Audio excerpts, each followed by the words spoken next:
Barbecue Central radio show will air live at 9 p.m. Eastern Standard Time.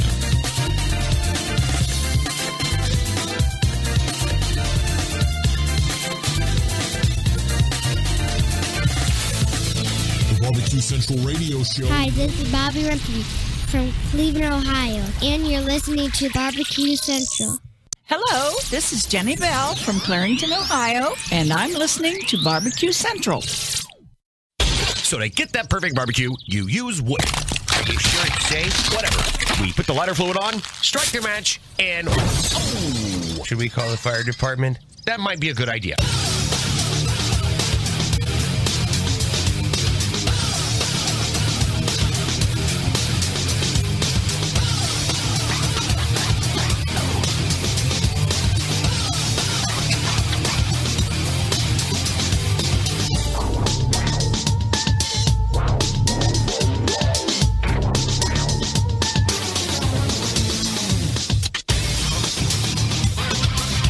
All right, good evening and welcome to the really big Barbecue Central show.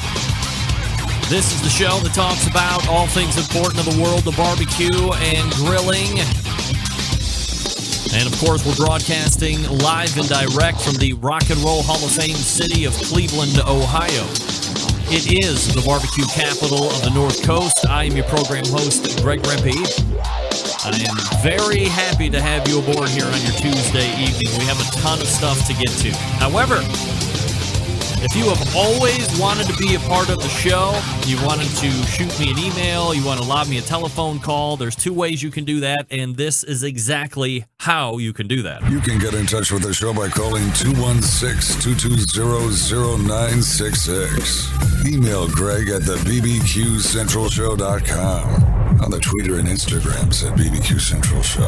Anything else you want to find out about the show can be found at the main website, thebbqcentralshow.com. And here's what's happening in case you didn't get the newsletter that was sent out a little bit earlier this afternoon. It is the second Tuesday of the month, so you know what that means. He'll be here for not only one, but two regular segments in the first hour. The creator of AmazingRibs.com, Craig Meathead Goldwyn, will be joining me on the show. We have plenty to talk about. We are going to be discussing and answering and batting around some conversation on questions that you have asked me throughout Facebook today, both on my personal page and on the show page.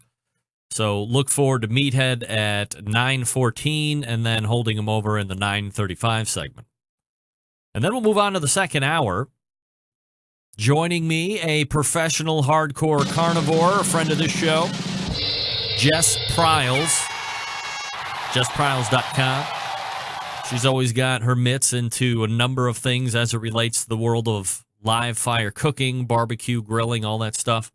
So we'll be talking recipes. We'll be talking some upcoming appearances and business dealings that she's got, unveiling some new products and partnerships that she has going on. I mean, she is really living the barbecue lifestyle. Some of us are just dipping the toe in, per se, but she is perhaps even over her head with the amount of how she has actually attacked the industry. So looking forward to talking with Jess Pryles around 10:14. And then at 10:35, guess what? Open segment. That's right. So if you'll recall, just a few minutes ago, I said if you've ever wanted to get in touch with the show, call, email, have me answer a question. I can ask you a question, whatever. You have something that you just need to get off your chest, and it doesn't necessarily have to relate to barbecue and grilling. I'm not really interested in talking politics, per se. But outside of that, I'm open for, you know me. The show's live. You never know what's going to happen. That's why we do it. So you can hit me up in that 10:35 segment. We might be doing some giveaways and so forth. Getting a text message coming in. I knew somebody was going to catch that, but I'm not going to say it out loud. 10:35 is the place you want to jump in. That number again, 216-220-0966. You can also email the show, Greg at thebbqcentralshow.com. Also, top of the second hour, I do have an official hashtag HorseMeat 2017 update. So stay tuned for that. Literally from top men in the state of Ohio. Whatever that might mean to your imagination, top men. Sometimes they can be top women. In this case, it's a top man. There's only 2 of them in the state. If I'm giving it away. But needless to say, I got some email communication that I am going to share with you, and it is both exciting and extremely frustrating all at the same time. So there you go. All right, everybody, do me a favor if you're listening live right now. Put on your social media platforms. That would entail Facebook, the YouTubes, the Tweeters, the Pinterests, the Google Pluses, all of these type things. Does anybody do Tumblr? Put it on your Tumblr. And let everybody know the show's on, right? You can send them over to the audio link, which is my website, thebbqcentralshow.com. You can catch the live video feed on our longtime syndication partner, outdoorcookingchannel.com. By the way, I don't know if Kevin Bevington is actually listening in this or just hoping that I'm showing up on time and has it all dialed in through times, and magically I hit it and everything works without a kink or a wrench. Kevin, how long have we been syndicating together now? Me and you, video side. I don't know if anybody recalls the very first videos that I ever did for OutdoorCookingChannel.com, but Kevin keeps all of the video archives on OutdoorCookingChannel.com, so you can punch into the Barbecue Central show out on his website and scroll all the way back to the very, very, very first video that I ever did in conjunction with OutdoorCookingChannel.com. Obviously, I'd done the show many years prior to partnering with Kevin at Outdoor Cooking Channel. But to see where that first video was and how bad it was to what we have grown into today, I don't know if you could possibly believe that we've actually been able to grow that far, that well, I guess. So, Kevin, if you're listening, I would just love a update on how long. I want to say, 8 years maybe, right? Maybe, could it be longer than that? I don't know. Somebody will tell me. Centralites know everything about the show because that's why they're Centralites. Also, you can get this show on Internet Protocol Television or IPTV. Go to your store's particular app store, or go to your platform's particular app store and search for Outdoor Cooking Channel. If it has it, download it. You can get the live stream. You can also get the host of archives of all the other shows that are Outdoor Cooking Channel related. So a number of different ways you can consume the show. Don't forget, you can subscribe to this show. Obviously, if you're a podcaster, this might be a little redundant for you. And I go over how you get in touch with the show each and every week because people are listening live and maybe they don't know they can do all this other stuff they might have access to. That's why I do it each and every week. Kind of base it off a radio show. Little intro here before we get into the really good content. But if you're not currently subscribed to the podcast, you can do that through iTunes by searching the Barbecue Central Show. Or if you just put in BBQC, I will come up, like space C, like you're going to start Central. I'll come up. Also, Google Play Music or Google Music, I think that's what it's called. They now have the native app right in the hardware or software where you can subscribe right to the show. You don't need any third-party app. Google Music does it now, just like iTunes does it for the iOS devices. So very easy to get this show on podcast. Because sometimes, even if you get it live, you might miss something or you want to go back and listen to something again, and now you've caught something new that you missed the first time around. I listen to the show back once or twice on Wednesdays just so I can hear what kind of vernacular mistakes that I've made or use of wrong words or tenses of words, you name it. Or I should ask this question than that question. It's all armchair quarterback for me on Wednesdays, but maybe you would get a little bit more of a benefit out of as well if you listen to it again. So subscribe to the show. All right, special announcement, and I don't have her name here, and I apologize, but I saw it on social media here just a few minutes ago. I want to wish a very happy birthday to longtime show sponsor, Dave Bosca's mom. Happy birthday, Dave Bosca's mom. Look what you've provided the barbecue world. Dave Bosca. Dave's mom should be in the Barbecue Hall of Fame for creating, well, also Dave's dad, I guess, if we're going to do this right. But it is Dave's mom's birthday. So she should be in the Barbecue Hall of Fame because she and her husband created Dave. What a gift. All right, email from Leonard Aberman. Hey, Greg, I don't usually send fan mail. However, a few months ago, I was looking for a barbecue-related podcast and found your show. I've always enjoyed grilling, have tried to do most of what can be done low and slow on a charcoal grill and or smoker on my gas grill. I live in New York and grill year-round. After researching for a long time, I decided to buy a smoker, WSM 18-inch. Love using the smoker, love my barbecue. Love using the smoker, and my love of barbecue has increased. Your show is perfect for a fanatic like me. I'm an Ohio University alum. My son is currently attending the college in Ohio. We have a beautiful state, and what I can remember, Cleveland was a very nice city. I guess I'm all over this place with the email, but I just wanted to let you know I really enjoy your show. Look forward to it every Tuesday night. Yes, I have watched it live, but mostly hear it in podcast form. Thank you very much, Leonard Aberman. Leonard, thank you, man. Look at you, proud Ohio Bobcat, and the son is too. I'm a Bobcat, proud graduate of 97 with a sports industry degree. That's why I'm selling Class 8 tractors. Sorry for wasting your money, Mom and Dad. Hey, Cook Shack manufactures smoker ovens for barbecue lovers with any amount of experience. Whether you barbecue in your backyard, in the competition circuit, or in a 5-star dining facility, Cook Shack has the unit that will do the job, and with a full line of barbecue sauces, spices, pellets, wood chunks, it's the perfect one-stop shop. Cook Shack strives to be your barbecue resource center by offering cooking classes, online recipes, how-to videos, 2 blogs, smoke and grilling 101s, and a video cooking classroom. Check out their website at cookshack.com or follow them on Instagram, Facebook, YouTube, Twitter, Pinterest, Google+. Get advice or share your passion for barbecue on their world-class barbecue forum. Cook Shack pellet-fired smokers are the choice of champions because they were designed by a champion, Ed Fast Eddie Morin. The FEC 100 and PG 1000 are always customer favorites. The PG 1000 can double as a smoker and grill, low and slow, hot and fast. The pellet grill line gives you the most for your money. Top on QPR, as I always say. Cook Shack Residential Electric Smokers, #1 smoker in the industry. High quality means high durability and versatility.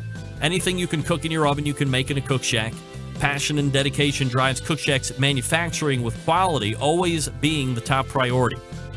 Get the best in barbecue since 1962. Call 800-423-0698. That's 800-423-0698. Or you can visit their website, cookshack.com. That's cookshack.com. Appreciate their longtime sponsorship of this show. Great products over at Cook Shack. If you're looking for a commercial-grade pellet-fired pizza cooker, just unveiled at the NRA show month and a half ago. So come on. How about it now? Here we go. Cookshack.com. All right, Meathead Goldwyn coming up out of the break. Barbecue food for you weighing in. YouTube Red users can download content as a podcast now or just watch the video. I don't know what that means. I'm not up on YouTube because I got banned from YouTube. I was banned from YouTube. It's a different story for a different day. All right, we'll be back right after this with Meathead Goldwyn from AmazingRibs.com. You're listening and watching the Barbecue Central show right here on the Barbecue Central Network. Stick around. We'll be right back.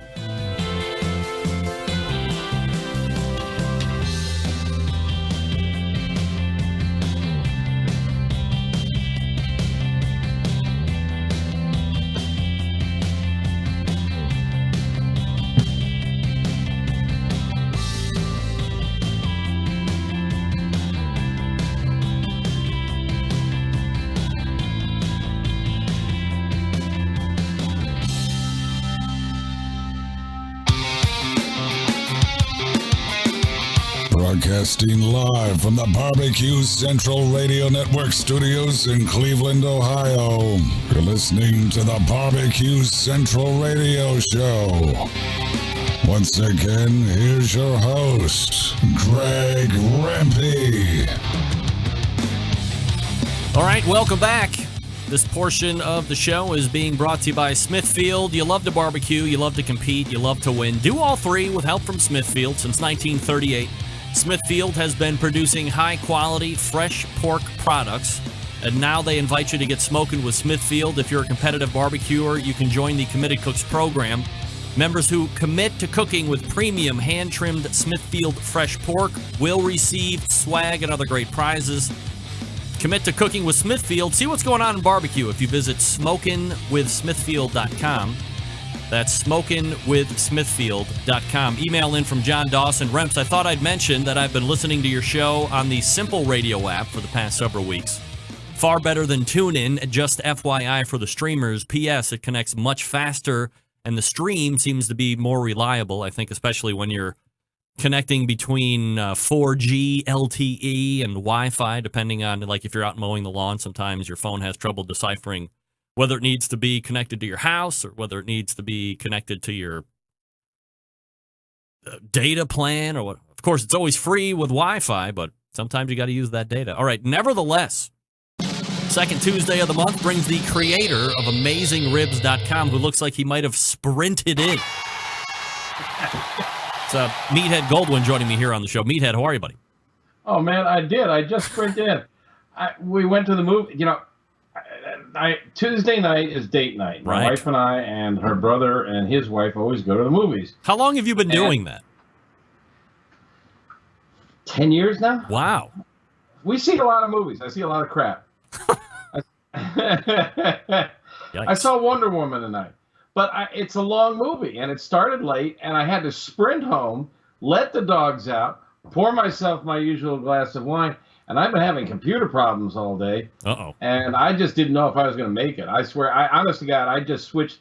I got the connection just in time.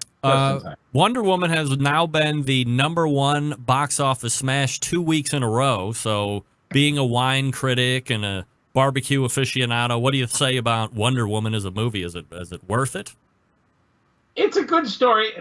I can't blow too much, but it could have ended about 20 minutes earlier. There's a pivotal scene, and it would have been a better ending. But they had to bring in this massive, spectacular battle scene, which wasn't necessary. But I tell you, this Gal Gadot is not just a pretty-looking girl. She can act. She knows how to use her face, and it was a lot of fun. It was, a good action movie. I heard there's a bunch of no names in that movie, and the movie still is really good. Yeah, it's well done. It's a lot of fun. It's, good night out. And usually after the movie, we go out to dinner. Yeah. We went to the restaurant, sat down, and I checked my phone to see if there were any messages, and there was a reminder, Rempy. You need a reminder? We've been doing this just as long as you guys have been going out on date night, for crying out loud. Well, Greg, I'm getting old. My memory isn't what it used to be. I understand. All right, Meathead. So I appreciate you coming on as always. And here's the question I want to kick off the second Tuesday of June with 2017. Yeah. We've had many great back and forths. Of course, most notably the barbecue and grilling. We've talked about a number of other items. So here's the new question that I'm starting to ask everybody that comes on, and I got it from a listener of mine who asked it maybe the week after Andy Husbands and Chris Hart was on, which was a couple weeks ago. And it's this question. Talk to me about how Meathead Goldwyn defines the term pitmaster. Well, isn't that an interesting question? I know. I think certain terms are honorifics, meaning that they have to be earned. And I'm going to take an end run here, but it's like the word chef. I'm doing a presentation coming up this weekend. They sent out an announcement, and Chef Meathead Goldwyn is going to. And I had to come back and say I'm not a chef. Good for you, by the way. Good for you. Well, I mean, I think a chef is someone who runs a commercial kitchen, possibly a restaurant, or who has had professional chef training. Now, I've taught at a culinary school where they train chefs, but I've never gotten a degree in culinary arts. Now, I taught at Cornell's Hotel School. I taught at Le Cordon Bleu, but I've audited plenty of classes, but I don't consider myself a chef. Now, pitmaster, I don't know if you have to have. I don't think you have to run a restaurant to be a pitmaster. I think you have to be a master of the pit. I think you have to be really good at barbecue and grilling. You have to really understand how to make great meat using fire and smoke. That would be, I think, as close as I can get. Well, I think as far as chef is concerned, because I did bring that was actually the whole question that I had asked Andy and Chris, because Andy Husbands is a classically trained chef, owns his own restaurants. Right, Chris, and a very talented one at that. Chris Hart, obviously a world champion pitmaster, if we're using the term pitmaster. And I said, hey, tell me the difference between chef and pitmaster. So we had our conversation about that, and if you missed it, you can go get the podcast. But my contention is this, or my assertion is this. Chef is something that you have to earn through going to cooking school, and then you earn the certificate, and now you're called chef. Typically, that would translate into you running a commercial kitchen, or maybe you open your restaurant. But people call you chef in your professional setting. Maybe they call you chef outside of the professional setting, like they say doctor. Like, I can't just call myself doctor. I mean, Ray Lampy does it tongue-in-cheek, of course, but he doesn't think he's a doctor, and nobody thinks he's a doctor like you would. There's a spin-off on that, too. There's a lot of contention among people who have PhDs, which is a doctor of philosophy PhD. You get a master's, then you get a PhD. My wife has a PhD. A lot of PhDs are referred to as Dr. So-and-so. Yes. But a lot of people say, no, they're not doctors. They are PhD. They're Mary Tortorello, PhD, but not Dr. Tortorello, because a doctor is a physician. But you can say there's a little contention there, I think. But you can easily delineate doctor and medical doctor. There's MD and PhD. So, anyway, so that's where I think chef is something that, as you rightfully did, people said chef Meathead Goldwyn, and you said, no, I'm not a chef, and I think that's right. And I think if somebody was going to allow that title to be placed on them and they weren't, I think that's kind of BS. Then there's the term pitmaster. I think we should just wipe that term off right from the American lexicon, if at all possible, because I think it's put my business out of. You're going to put me out of business. No, I got a pitmaster club. You're right. So, or we have to come up with a better name, because I think there is a need or a want to now somehow achieve a level that is undefinable. Or we can keep the word, and now we have to make definitions or levels of achievement in order to get that phrase pitmaster, which then kind of puts it in that chef category. And then we talk about snobism and all this other stuff. But I feel no need in the realm of live fire cooking to have to put this kind of a label out there when we can just be people that cook outdoors on live fire cooking, and some of us are really good, and some of us are kind of okay, and some of us suck, and we're going to try and work and get better at it. But I don't know. I refer to myself as a cook, not a pitmaster or a grill master. Is the other one. Right. It's funny though. You watched the Food Network, where presumably they know a lot about cooking, and they have these cooking contests with amateurs, and the judges say, "Okay, chef, let me see your souffle." This is a person who's never cooked for anybody but his family or her family, and they're in a cooking contest, and now they're calling him chef. I think these terms have gotten kind of loosey-goosey. Maybe we need a new word. Maybe we need to not continue to let everybody win at everything. Maybe we can just say, hey, sorry, you're not this because you didn't do this. So even though you want to be called chef, or even though I want to call you chef to make you feel better, I don't think we should have to do that. I think if it's a rank, like I don't go around calling myself general or lieutenant or sergeant because I'm not in the military. I didn't earn that status. That's what you do when you're a sergeant or a corporal or whatever. You are the general of the Centralites, and we follow you like your army, and I salute you. I'm the Grand Wizard of the Centralites. That's probably a bad term to use, Grand Wizard. What's that kook over in North Korea call himself? The ultimate leader, or the grand leader? Yeah, right. Let's just so I'm not going to be called racist, let's scratch Grand Wizard. Let's do that right off the bat. I'll just go with President and CEO of the Centralites. That's very businesslike. So, what have we agreed on with the term Pitmaster? Nothing. Nothing? Oh, dear. Just wasted 5 minutes and we've been able to come up with gobbledygook. I think we've started a conversation. Let's say that. Okay. All right. So, I'm going to ask my second hour guest the same question when she comes on, and I'll be... Got any barbecue questions? No, that's it. That's Meathead Goldwyn, everybody. Good night. Good night, everybody. All right. Yes, I have plenty of Facebook questions here that we would love to talk to you about. And the first one is coming from my embedded Texas correspondent, Doug Scheiding, who is the head cook, let's say head cook, of Rogue Cookers. And he writes in, what does Meathead think about caveman-style cooking directly on the coals? Yeah, I mean, this is really popular, and another one of your regular guests is fond of it and has popularized it. I think it's a bit of parlor trick. To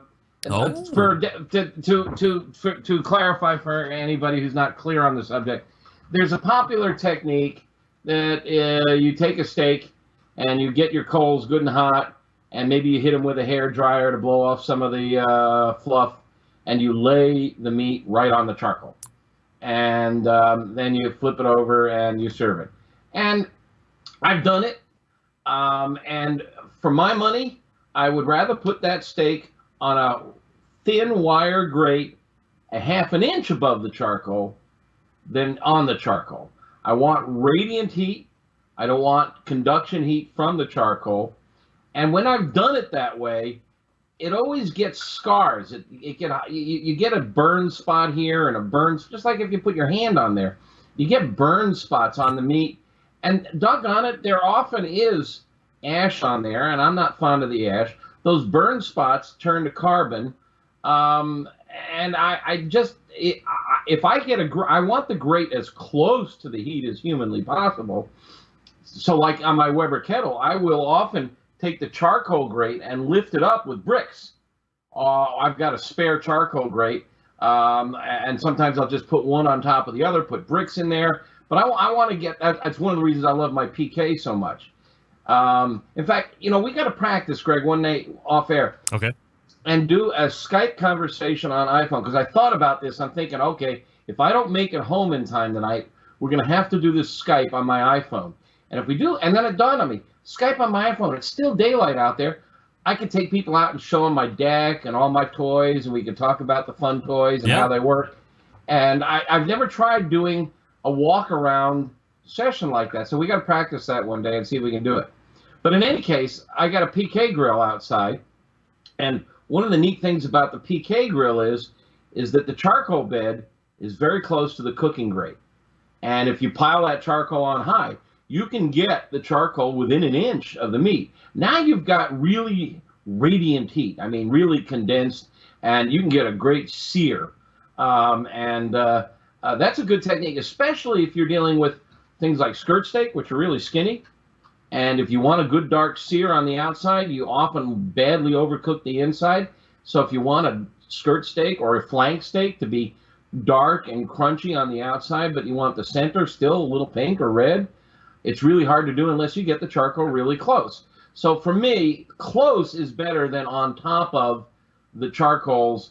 I think, first of all, the quality of the heat is better. And second of all, I just don't want those scars and burns and ashes. But it is a conversation starter. I know Alton Brown did it, and I worship the ground Alton Brown walks on. By the way, he refuses to be called a chef either. Stephen Reichlin is a huge fan of caveman cooking as well. Yeah, I know. I didn't want to mention his name. I just said another one of your regular guests. I didn't want to point an arrow at him. Oh. But yeah, he's a fan of it, and he's done it on TV. I'm not. Do you, Jason? He's also a fan of beer can chicken, which I have, I think, fairly thoroughly debunked, and he's actually got a little book on the subject. I really think very highly of Steve. I just disagree with him on a couple of things. Jason King had mentioned in the chat room while we were talking that when you lay the meat directly over the coals, you're actually snuffing out the hot coals as well, because you're not basically, well, at least the top side of the coal, you're not allowing to get oxygen to continue to burn. Yeah, that's an interesting point because the meat's wet. I mean, you're putting like a wet cloth on the charcoal. Good thinking, Jason. I'm glad all that hard work you've been doing is paying off. He's a smart kid. Yeah, and great on the YouTubes as well. So Meathead, not necessarily a fan of caveman style cooking. Let me follow that up. Instead of caveman, have you seen where they're sticking steaks on shovels and putting them over fire pits? Shovel cooking? Yeah, as long as you've got a good shovel. I've got a couple of shovels outside I use to pick up dog poop with. I wouldn't use those. I want a really good clean shovel. You've got essentially a frying pan. Yeah. And frying pans are a great technique for searing. Now, let's call a spade a spade. Shovel. The pellet smokers. Yeah. I always call them pellet smokers, not pellet grills. Yeah. Because if it's really, really hard to get a good sear on a steak. I agree. People talk about grilling versus barbecue. I prefer to talk about searing versus barbecue because what I want is the sear step is so important. I'm a big fan of reverse sear. As you know, we've talked about it a lot. With the pellet smokers, it's just really hard to get a good sear on a steak or something. A couple of them come close, but the best way to do it is to get a cast iron pan or a griddle or something really, really hot on that pellet smoker, and then sear it in the cast iron. Mm-hmm. That's a good sear. So you can still get all that outdoor flavor, that smoke flavor, the flavor you just can't get indoor or in your oven, and still get it a good hot sear by contact with hot metal. So, I guess if you're campfire cooking, and maybe you forgot to bring the grill grate, then maybe a shovel's an alternative. But it's, just like a frying pan. And I'd certainly want to make sure it was clean. And speaking of grill grates, I found recently on Amazon a stainless steel grill grate for my Weber kettle. Because, the PK and all these cheap nickel-coated grates, they just get all rusted and everything. It's a good reason to buy the aluminum grill grate, the brand grill grate. But when I'm trying to get a good sear, I often prefer a thin wire so I can get a lot of radiant heat from down below. And I just got in yesterday. These they look really nice, stainless steel grate. I think they're about $30 or something, but I'm really looking forward to having those last me a while and not get all rusty. Meathead Goldwyn joining me here on the show, AmazingRibs.com, his website. I have another question here that we're going to start, but we only have like a minute. So let me, I'll just phrase it to you, and then you can think about how we're going to answer it when we come back from the break. And it's from a longtime listener of the show, John Clapp. Mind out of the gutter, folks. Pros and cons, both pros and cons, of wrapping. So you go ahead and stew on that. I just saw Hamilton, so I know all about rap. Yeah, yo. All right.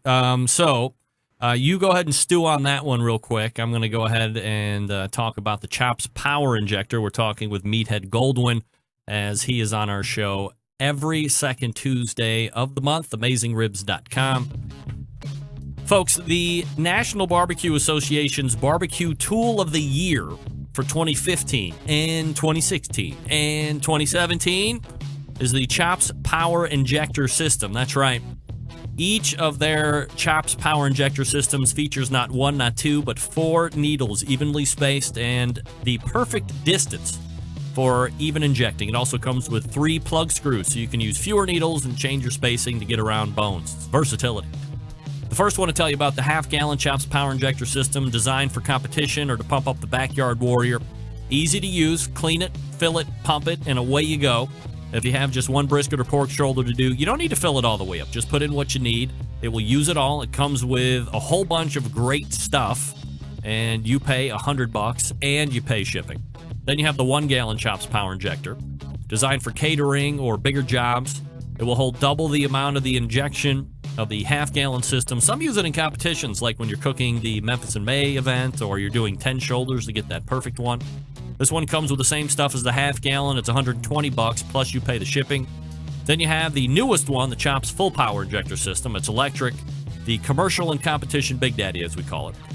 It's not only a holding tank this time, but it is a 3.5-foot pickup tube that you can put in any size container. From a few ounces to a 55-gallon drum. It was designed for Chef Rob at the Best Barbecue Restaurant in Kansas City.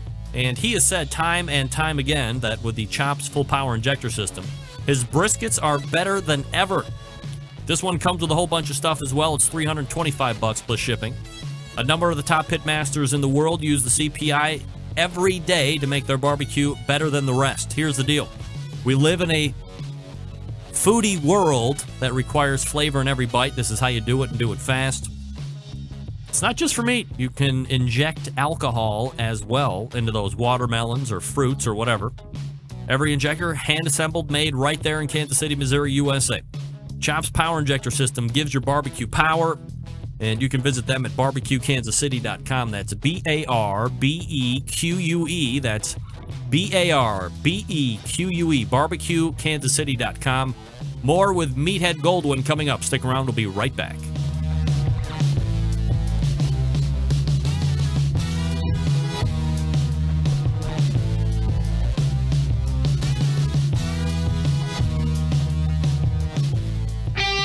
Ready to get on the air? Call 216-220-0966. Now, let's get back to the LeBron James of barbecue talk. Greg Rempe. This portion of the show being brought to you by Green Mountain Grills, manufacturers of some of the best pellet cookers out there on the market today. If you're looking for a big cooker to house a lot of food, they got one for you. Medium size, got one for you as well. Something to take on tailgates or smaller versions, no problem, they got one. Also, the new pizza oven insert. Get that. They can also supply you with pellets to fire those cookers. Check them out at greenmountaingrills.com. That's greenmountaingrills.com. I love my Green Mountain Grill. You could love yours as well if you just visit the website, for crying out loud. Come on. All right, we're picking our conversation back up with Meathead Goldwyn, and we're talking about the pros and cons of wrapping Meathead. What did you think about over the break? Well, a couple of things. First of all, that injector system that you were just talking about, yeah. I've used it. Chops, it is impressive. It's the best. I really do like it. It does everything they say it will do. And man, if you got more than one brisket to pump, you can just fly through them. I mean, really great for a restaurant, I would think. It'll speed up if you're doing 2 briskets for the competition or 1 for the backyard. May not be necessary for that, although it'd be great if you have one. But if you've got a restaurant, man, that thing is fantastic. Yep. And also, you just violated my copyright. Me? I'm the one that called you the LeBron James of barbecue. Yeah, that's why I wrote it down. It's just the big voice guy that's, voicing it. The loser. Oh. I got no room to talk. I'm like, well, Meathead's late. Maybe he's not going to ask how the Cleveland Cavalier of barbecue is. Oh, geez.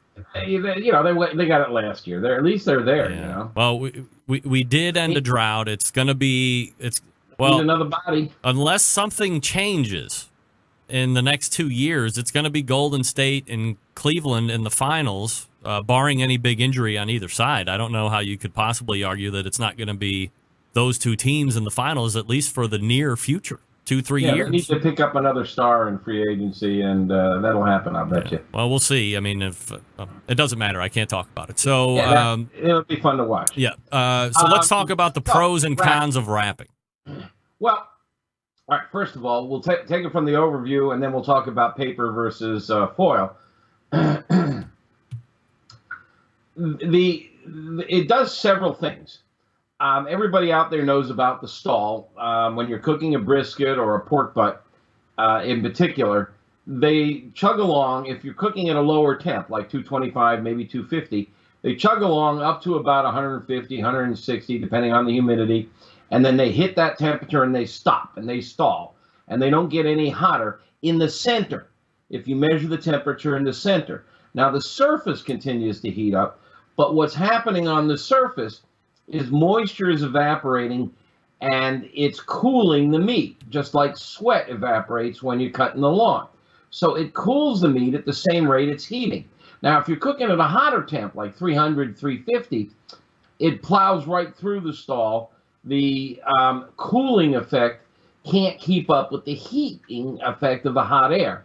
So you bust through the stall by either cooking at a higher temp, or what you can do is you can wrap the meat in foil, or we'll talk about brown or pink paper, whatever, in butcher paper. And what happens is that seals in the moisture, and it's really important if you're going to wrap that you wrap tightly, because if you leak, if it's got holes in it or big holes, I mean, you can put a thermometer hole, it's not going to kill you. But if it's got a lot of little holes and leaks, then it continues to evaporate and you get to have the stall. Now, what it does is it traps moisture inside the bag or inside the foil, and you do have a lot of liquid come out of the meat. I mean, it does purge a lot. Yeah. I mean, you don't have to throw in liquid in the foil. A lot of people do. They'll throw beer, wine, cider, or something in there, but it's going to start giving up fluid in a hurry. But it keeps the humidity high so it doesn't cool, and it plows through the stall. But it also helps tenderize the meat, and it helps keep it a little moister. And every cook worth his salt on the competition circuit does wrap, usually with foil, not with butcher paper, and it makes a difference. Now, how big a difference? I would say 10, 20% quality improvement, maybe. For my backyard cooking, I almost never waste aluminum foil. I'm environmentally conscious, I guess. I just don't see that. For my friends, my neighbors, my family, my ribs, my pork butts, my briskets are really good without the wrap. And one of the things that happens when you wrap is that you really soften the surface. Mm-hmm. What happens when you don't wrap is that surface dries out. And when it dries out, then you bust through the stall because it's no longer evaporating from the surface and cooling. And what essentially is happening is you're making what they call bark, and that bark is a form of jerky. Yeah, it's dried meat on the surface, and a lot of people really like that bark, especially for things like pulled pork. When you do a pulled pork and you've got a nice rub and a little sugar on the rub, a lot of flavor, and you've got this big hunk of pork, your rub doesn't get down into the center. Salt might, but the rub doesn't get down in the center. So what happens is when you shred that pork, that surface area that's become barky, that's like jerky, you mix that in. So you're putting the flavor down in there. So, I mean, frankly, I prefer my pulled pork unwrapped, but it does keep moisture. It does keep it tender. And if you're going to compete, you just almost always have to do that. And many competition cooks wrap ribs too. Again, I don't bother. Now you can have a similar effect by spritzing frequently. Spritzing frequently puts moisture back on the surface. It's not the same as wrapping, but it does keep moisture on the surface. The problem here is that you're softening the bark. So you really have to decide, do you want a good, crispy, crunchy bark, or do you want really tender and really juicy? And let's not forget, if you're doing a KCBS judging, they score you on tenderness. I think you talk to Darren Warth occasionally. Darren, I think, is the hottest cook on the circuit. I saw Darren recently at a competition. We were talking, and he just looked at me and said, it's all about tenderness. Yep. It's all about tenderness.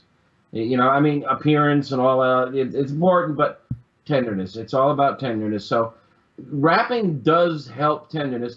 The problem is you got to learn how much. Now, there's a very popular method on the internet called 3-2-1. For ribs, 3 hours outside, 2 hours in the wrap, 1 hour back out to firm up the bark. I think 2 hours is just way too long in foil. Way too long. Way too long in foil. But it's really hard to convince people who've read about it, and it's so easy to remember. But I think you're on the verge of steaming them and turning them into mush. Now, the other part of the question is wrapping in butcher paper. Yeah. And that's an interesting question.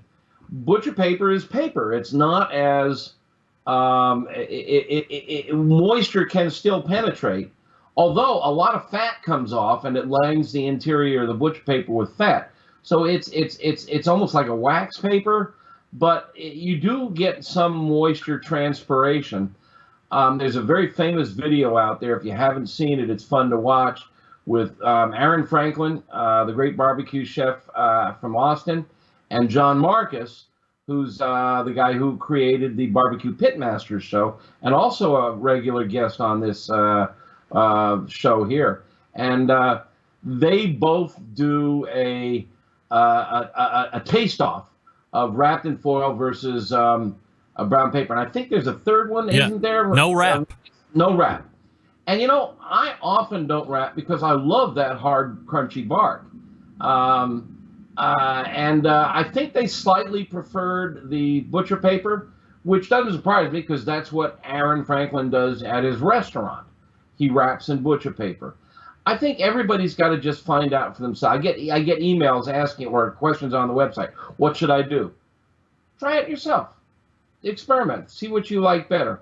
But yes, wrapping definitely beats the stall, tenderizes and maintains some juiciness, but it kills your bark. What about when you're wrapping in foil? I've had people say wrap in foil, but then I've had other people tell me, especially with brisket, when you wrap it as tight as possible, no air gaps. We're not talking about holes now. We're talking like no air gaps at all, right, because you don't want it to steam. You just want it to be in the foil. Yeah, I think that's important. Not only that, but if you have air gaps, the moisture will escape, and so now you have the cooling effect, and you will hit the stall. So you want to crimp all that foil up nice and tight, and try to keep the air gap as minimal as possible. All right, here's the next question from Chad Warner. We got about 4 minutes, and he says, have you ever used baking soda as a meat tenderizer? If so, what are your thoughts? No, not so much as a tenderizer. What baking soda can do is it can lower the pH it can alter the pH of the surface of the meat. That can assist with crispiness and browning, and it's something to play with. You got to be very careful because you use too much, you get a metallic flavor. But it doesn't affect tenderness, and not that I've ever noticed, nor have I heard of anybody prescribe it as a tenderizer. If you're going to tenderize, there are meat tenderizers out there, which are enzymes, and these enzymes do tenderize somewhat. But Adolph's meat tenderizer, the most particular famous. You can also use fresh pineapple juice. Canned pineapple juice won't work, and papaya juice will work. But baking soda or baking powder can be used to alter the acidity of the surface and alter the color and the crispiness of the surface. And Kenji Lopez Alt over at Serious Eats has done some really interesting experiments with this, particularly regarding chicken wings. And you might want to wander over to Serious Eats and look at what he's doing with chicken wings over there. All right, we'll check that out. Another question is coming from Steve. Oh, boy. Kwasiborski. Let's say Kwasiborski. I might be saying that completely incorrect. Any point in buying Wagyu or other premium ground beef? No. Oh, no. Get that weak stuff out. Of here. That's right, Austin Carr. You tell him. One of the real reasons to buy, there are two major reasons to buy Wagyu. It has more marbling, therefore more fat, and therefore more flavor. Now, the fat in Wagyu is a little different than the fat in other meat, but it's not a huge difference. The other difference is it can be more tender. But if you're grinding beef, it's pre-chewed. It's tender. You know, I mean, somebody's already chewed it up for you. So you're not worried about tenderness, and you want at least 80-20 or 70-30. That is to say, 80% lean, 20% fat, or 70% lean, 30% fat, to get the maximum flavor and juiciness out of a burger, because burgers get a lot of their juiciness not from water but from fat, and that's where flavor is. And so and you go to restaurants and they're selling Wagyu or Kobe burgers, and it's not Kobe, I promise you. If you see Kobe on a menu, run. I mean, they're lying. Yeah. It's just flat out a lie. Now, maybe if it's a really high-end restaurant in Manhattan or Vegas with a 3-star rating or something like that, they do have Kobe. And the burger is $150. Yeah, I mean, no, but if they're getting real Kobe from Japan, they're not grinding it in a burger. No, and ask him to see the documentation, for crying out loud. It's got to be documented. No, I mean, the chef wouldn't permit it. I mean, that's like, ordering a Wagyu steak well done. I mean, that would just be a terrible waste. Yeah, all right. Okay, we got time for one more. And this is coming from Eugene. He's one of our good listeners here. Gene, I know Gene. That's right. I just read the article on using mayonnaise for grilling. Maybe you could shed a little bit more light on that topic. Mayonnaise for grilling. I love Gene. I see him in your he's in the chat room tonight. That's right. All the time. And I got a feeling that's a setup, because just this week, the LA Times ran an article on using mayonnaise in cooking, and they interviewed me at length for this article, and also Professor Blonder. Mayonnaise is really interesting stuff. It's mostly oil with a little vinegar. You can throw some lemon juice, but it's oil and acid. Mm-hmm. It's whooped until it becomes an emulsion, and often there's a little mustard in there to help it emulsify. You can throw some other goodies in there. I remember you and I did a mayonnaise tasting, Kewpie. Remember oh yes. We got Kewpie. Do you still have any Kewpie around? I don't have any on me right now, but usually it's in my pantry. I love it. You keep it? Oh yeah. It's a regular. Okay. Yeah, I love it. I'm pretty much a Hellman's or a Duke's guy. But in any case, mayonnaise is, if you put it on something like fish, it's really good on fish. What happens if you put oil on first of all, okay, that famous guest of yours that I tried to let go nameless often talks about oiling the grates to keep food from sticking. Well, when you put oil on the grates are really hot. The oil changes its composition right away. It becomes a bit of a polymer. It cracks, it smokes, and it burns. I prefer to put the oil on the food, which is cool, and it won't stick. It's, I think, better at non-sticking that way. But it still melts and drips off really fast. But mayonnaise sticks, and it sticks well. And it doesn't add a lot of flavor. It's a very small amount of flavor. Most people can't taste it. And it sticks well. It really helps keep fish from sticking to the grill grates.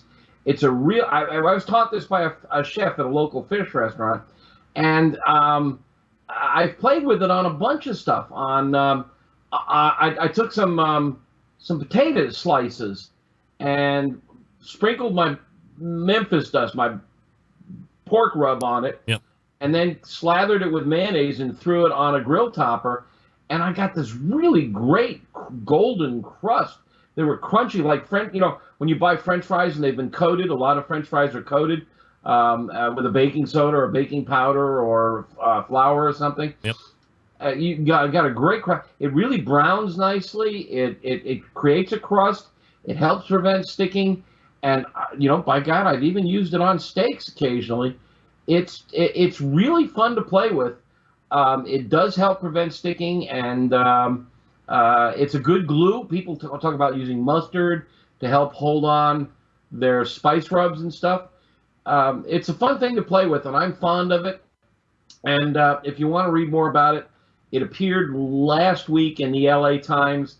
Just go to the LA Times website and Google it. Either that or just drop me an email, meathead@amazingribs.com, and I'll send you a link to it. All right, it's Meathead Goldwyn from, as he had just mentioned, AmazingRibs.com. You find him here the second Tuesday of every month. Meathead, appreciate the sprint back to get on the air tonight. Always appreciate the conversation. I was thinking, and I know what happens if I'm late. You are going to chew my butt out on air. You know I'm. Yes, I am. You know I am. All of our friendship over all these years will go right down the tube. That's right. You have no loyalty. I will napalm you very quickly. No doubt about it. Meathead, we will see you again in July, and we'll get together off air to test the outside stuff, and maybe we can do that next time. So long, Central. It's always good to be with you. There he is, Meathead Goldwyn, everybody. That's right. Gotta love Meathead. We ran a little long with him, but always worth the conversation. On the Barbecue Central show appear via the Smithfield Hotline. Yummy. All right, now let's hopefully make sure we get through this before the top of the hour flips over. Folks, let me talk to you quickly about Big Papa Smokers. They made a name for themselves, both the award-winning line of championship rubs that have won almost every major barbecue competition, period. They've also banded together with fellow California-based rub company Simply Marvelous Barbecue to form what is now known as the West Coast Offense.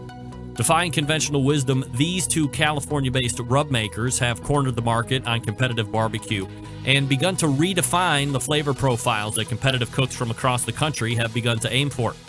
They've even created two of their own unique competitions, King of the Smoker and the Guinea Pig event. Now, the Guinea Pig is a cost-controlled competition that helps bring in newcomers to the competitive barbecue world. It also features prize distribution all the way down to 10th place in each category, which helps provide incentive to get new competitors into the world of barbecue.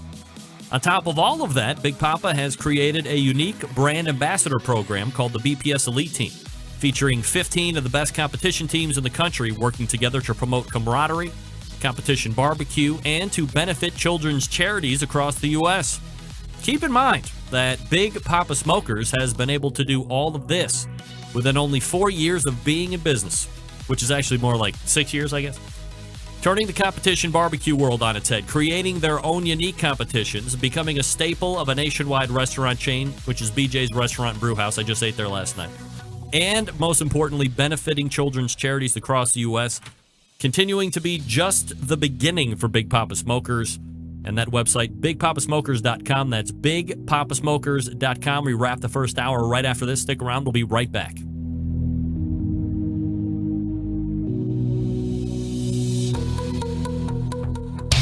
Big name interviews, advice on cooking brisket and ribs, and the only host willing to share his honest opinion on all things important in the world of barbecue. It's the Barbecue Central Show.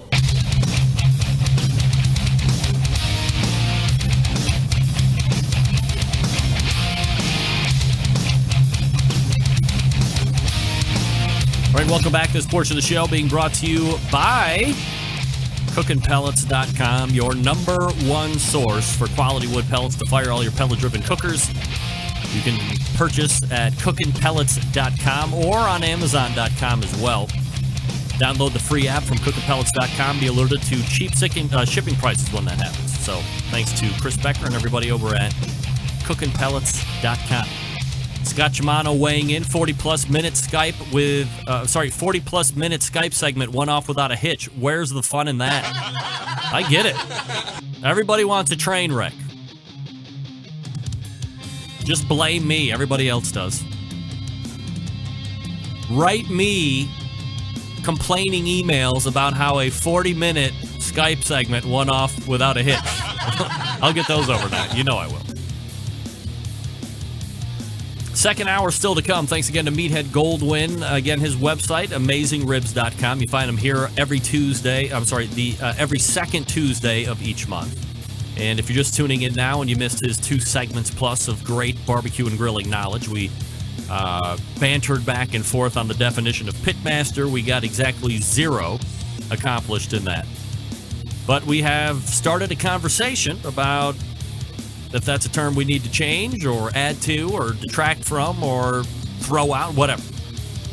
Anyway, I'm going to refresh my water. I suggest you do the same as we load in for the second hour. You are listening and watching the Barbecue Central Show right here on the Barbecue Central Network. Stick around. We'll be right back.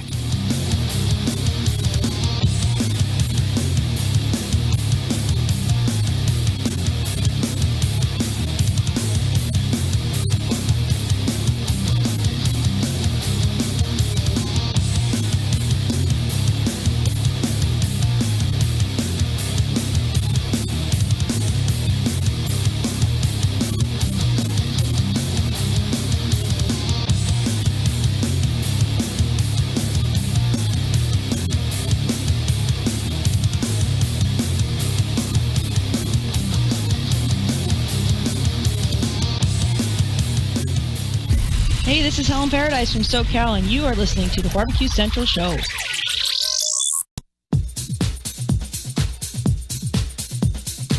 Happy to have you aboard here for the really big barbecue show. Boing. We cook because we have to, and we grill because we want to. Hit me. Fine, how you doing? You have a great show. I'm a big fan. Boing. So what seems to be the problem here? This man looks like he's dead, and he's in the crackle. Charbono! It's all about the charbono, dude! Succulent fish! What? He ate 54 wieners. Oh, listen, Lavernius, shut your face. I'm shaking like a dog shit peach seeds. We have top men working on it right now. Top men.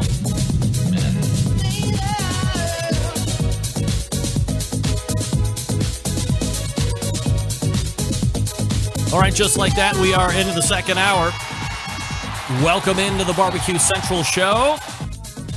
This is the show that talks about all things important in the world of barbecue and grilling. We do it here live from the Rock and Roll Hall of Fame city of Cleveland, Ohio, the barbecue capital of the North Coast. I am the aforementioned Greg Rempe. Happy to have you aboard here on your Tuesday.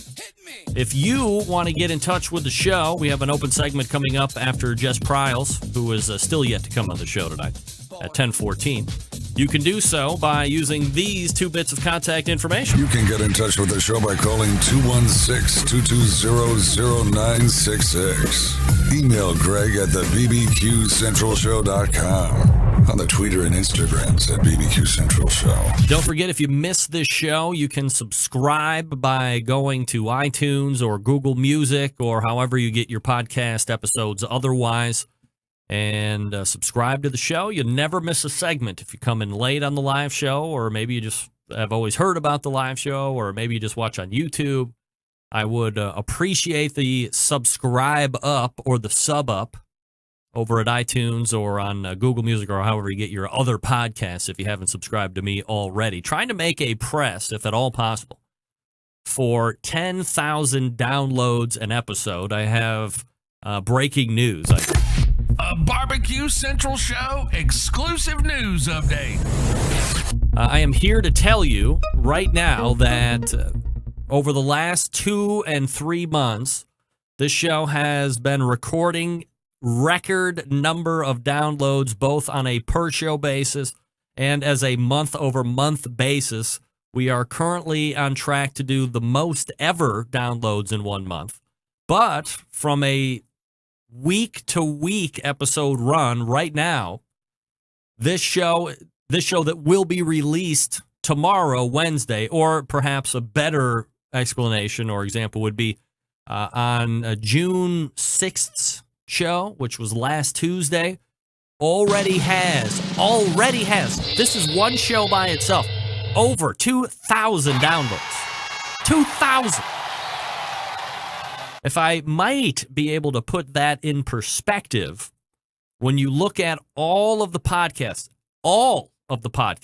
take the very most popular podcasts that you've ever heard of, Adam Carolla, Joe Rogan, Mark Maron, all that stuff, Adam Curry started it back in the day. All of these podcasts, and then everything else that you've never heard of. There are literally hundreds of thousands, if not millions, of podcasts out there covering every possible thing ever. The average from release to 2 months out is 350 downloads. That's 95% of all podcasts out there in the industry today receive 350 downloads from release and then going out 2 months. In 1 week. 1 week. This show, 2,000 downloads. Which, if I'm not mistaken, puts this Barbecue Central Show audio-only podcast, and obviously it is available to consume on YouTube and Outdoor Cooking Channel and all of Facebook Live. Just the audio only is in the top 5% of all podcasts. All podcasts. I'm up there with the highest levels. Now, am I making as much money as they are? No. Of course. But from a numbers standpoint, I bar you to find, well, I know there's no other barbecue or grilling podcast out there that's pulling my kind of numbers. And my numbers are verified. I use a service called Blueberry, BLUBRRY, which is like the industry standard. It's the Deloitte & Touche. Is that right? Deloitte & Touche? The accounting firm, or whoever, Ernst & Young of barbecue statistical reporting. And I subscribe and pay for it and all that other stuff. So, just so you know where we're at, the target market is rich for barbecue and grilling folks, and we're going to be well on our way to over probably 20-some thousand downloads on this show just for the month of June. We're tracking huge right now. So I appreciate everybody that has subbed up and all that good stuff. Email, again, from John Dawson Remps. Just as I do with his contention, his being Meathead, with his contention that resting is pointless, I think that Meathead is flat wrong about ground Wagyu. I made burgers for the ladies last week using Snake River Farms ground Wagyu, and they couldn't say enough good things about them. It made a serious difference. Now we got to tussle. John Dawson, of course, of Patio Daddy-O barbecue fame, and Meathead Goldwyn from AmazingRibs.com. Point, counterpoint. I would suppose that the best thing to do would be buy your grocery store ground beef 80/20, buy the Wagyu ground beef from Snake River Farms, make burgers, and have at it. Let me tell you who's right. Your palate's right. The National Pro Barbecue Tour presented by Sam's Club rolled into Harrisburg, Pennsylvania this past weekend. It was a local qualifier that sends the top 16 to the Commonwealth of Richmond, Virginia on the regional final. That takes place August 26th. And those teams are, in particular order, as I say each and every week, taking grand champion with a 686.8 Piggin Whiskey. Here we go. Here we go. Reserve grand champion Wolf's Revenge Barbecue with a 685.0. Third place, Low and Slow Barbecue with a 680.5. Fourth place, Good Smoke Barbecue with a 675.3. Hey, looky here, coming in at number 5, Barbecue Bob Trutnack and the Barbecue Guru, moving on to the regional final in Richmond, Virginia. And rounding out the top 6, Checkered Flag 500 Barbecue with a 673.6. So just over a point, almost 2 points on the win between Pig and Whiskey and Wolf's Revenge Barbecue.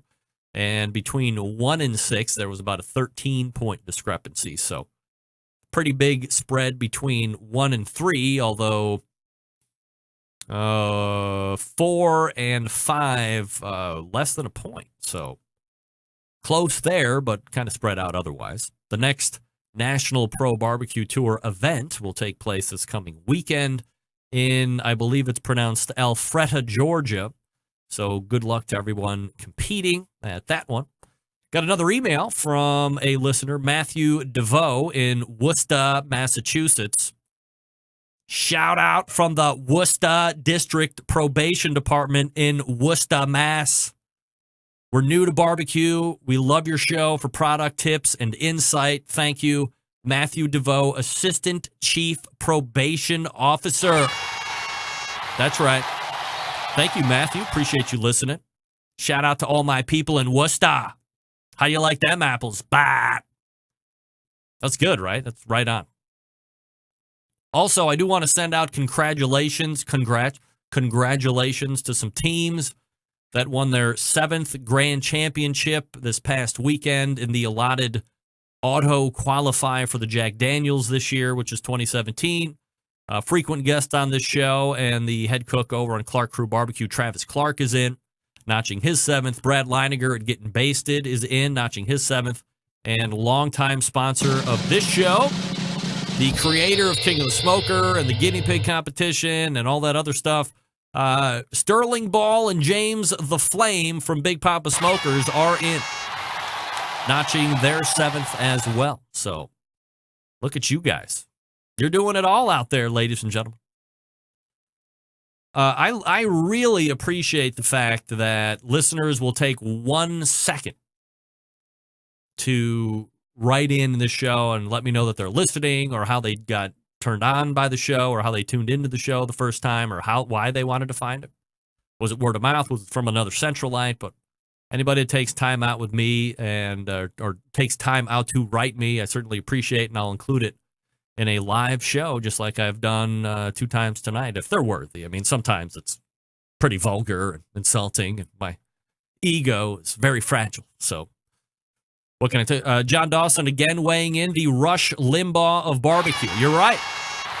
I can't argue with that. The Rush Limbaugh. I am also on the EIB network, but I am the Excellence in Barbecue, the professor of Advanced Barbecue Studies at the Barbecue Central College for Advanced Barbecue Studies, or whatever.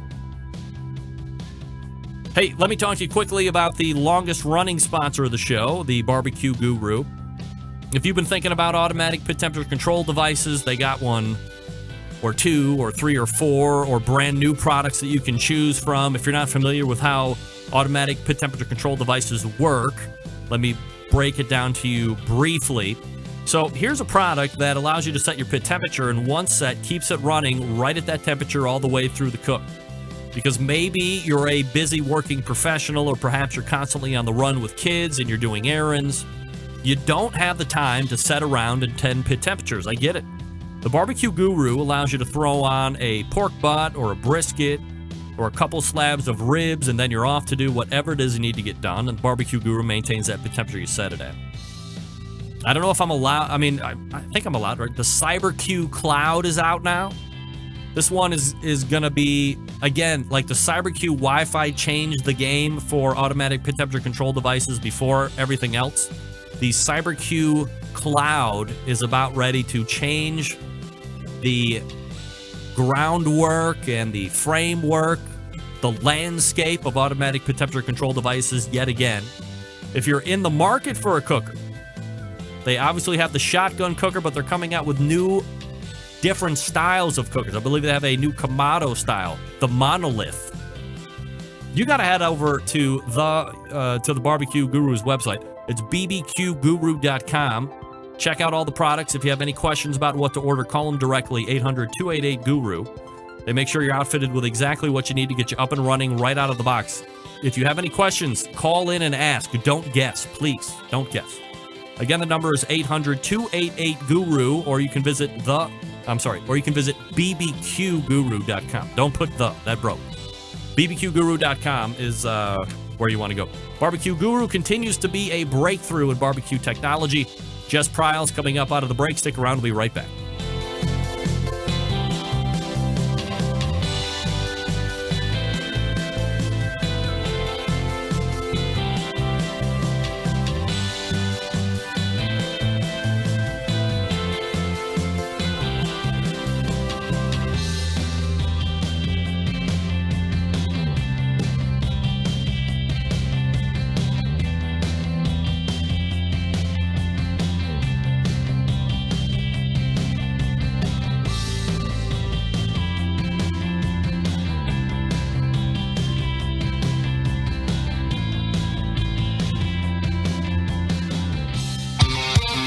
The only show giving you a monthly visit from a doctor of barbecue.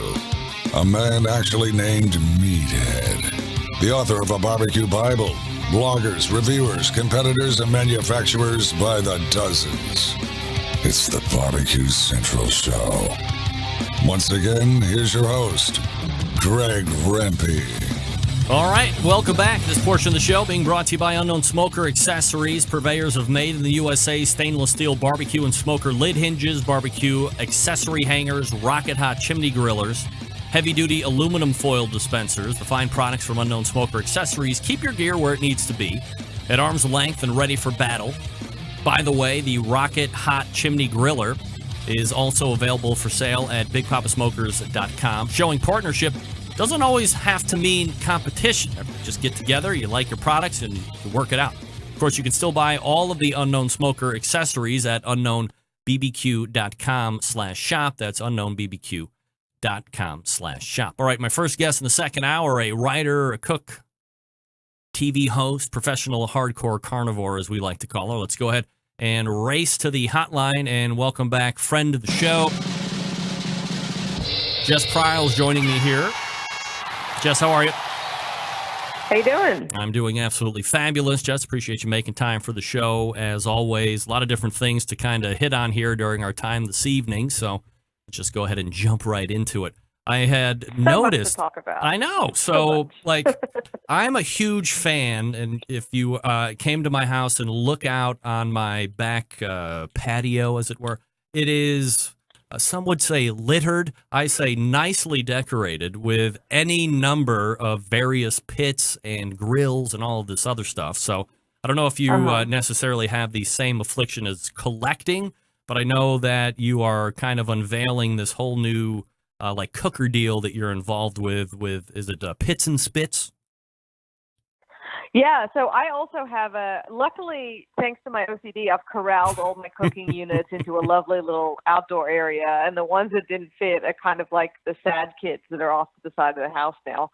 But I recently launched my own signature offset smoker with Pits and Spits, who are a company based out of Houston. All their stuff is made in Texas, handmade. And they've been in business for over 40 years. And actually, I have to say, what I really like about them is that, you know, they're really cool in terms of I worked with them to design this pit, but they also understand that I do need to use other units as well. So, you know, I have a PK360 out there, I have a pit barrel that I use, and one of the ceramic units. And you would know for sure, it's not just a matter of collecting these things for the sake of lawn ornaments. You do generally find that you will have a go-to pit for different things. So they were really cool about that happening. But basically, I went to Ryan and I said to him, "Listen, dude, there's a couple of things that I'd love to do. You know, I have one of their cookers. I had one of their cookers already that they'd given me, and look, it'd be really cool to do this and this." And he goes, "Well, you know, if you want those changes, there's a really good chance that a whole lot of other folks will want those changes too. So why don't we just make you a signature pit?" So that's how it all happened. All right, so talk to me about the pit. I mean, it's best picture that you can paint versus audio and all that stuff. But like, what are some of the things that you thought, hey, here's a pit that I have and it works really good, but if it did this, or I could add that, or you know, put the Jess Pryles spin on it to make it a little bit better. What are those things? Sure. Well, the first thing you'll notice, which has nothing to do with me, but just to paint you the picture, most of the Pits and Spits are actually stainless steel roll tops, so they look a little fancier, I guess, than the all black pits. But you know, the only thing I changed about the actual cooking facility was to double the size of the firebox. So it's a 24-inch firebox on a 48-inch chamber. And that is just because the bigger your firebox, the more your control. You can bring the fire forward, back. You know, you also don't have to mess around if you get giant pieces of wood, which sometimes happens. And I personally don't yet have a hydraulic wood splitter in the backyard. So that's the only thing I changed to the core function of the cooking unit, because they have been around for so long, so I wasn't trying to mess with their systems. But the other features that I added are all functional features that as a cook, you know, I've had a lot of great feedback of people going, "Oh my God, that's really smart. That's really good." So I extended the front shelf so that you can put a tray down on it now without it being wobbly and having to hold with one hand while you open it. I built a dry storage lockable box onto the bottom of the unit, so you've got a place now to put your mitts and your thermometers and your foil and stuff like that, because all of us use extra pieces when we cook on a pit, but it's rare that you'll have not everyone will have a storage facility out there. So now it's inbuilt to the pit. And then I extended 2 feet of prep space onto the end. So you've actually got a prep table, so it can be completely standalone, again, if you don't have that outdoor facility. And I put a paper holder. It's either peach paper or foil. So if you're wrapping a brisket or you're wrapping ribs, one of the most annoying things, you know, is how do you get that paper efficiently off the roll? And this just allows you to come up and over onto that prep table and go, go, go. So there's a couple other things as well, but mainly it's a collection of the small, thoughtful details. There's also a grill on the firebox too, just for versatility and stuff like that. 48-inch cooking chamber.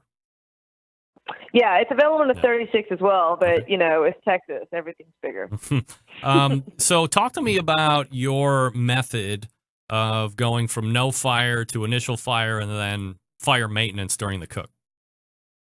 I just light a chimney of coals, because that's the easiest thing. If I actually don't have one of those big propane burners, and I probably need that. If I had that, I would probably use that. But I light a chimney of coals, I dump it into the firebox, and I start with 2 or 3 good-sized logs to get that fire kicking, and to maintain that ash bed. And then after that, gets it rolling and heats it up. And, it'd probably be 2 in the summer, maybe 3 in the winter, just again, accounting for that Texas heat, accounting for that ambient temperature. And then it's probably 1 every 45 minutes or so. That's the beauty of it.